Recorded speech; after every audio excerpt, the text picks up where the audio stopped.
AC Yadav area দেখেন, জাদুঘাট নদী। মানুষগুলো কত ছোট ছোট দেখা যাচ্ছে। এই যে দূরে মানুষ যে ইয়ে করতেছে জাদুঘাট নদী থেকে, কতটা ভয়ানক অবস্থা।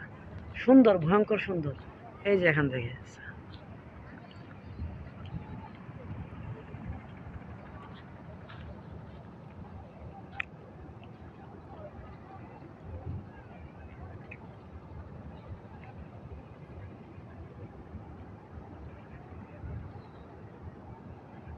ওই পাশে শাহ আরেফিনের মাজার এবং ইন্ডিয়ার বর্ডার আছে। এই যে এখানেও বর্ডার আছে। এই যে এটা হচ্ছে শিলং বর্ডার, আর এটা হচ্ছে মেঘালয়, ভারতের মেঘালয়। শিলং, মেঘালয়। এই যে দেখেন।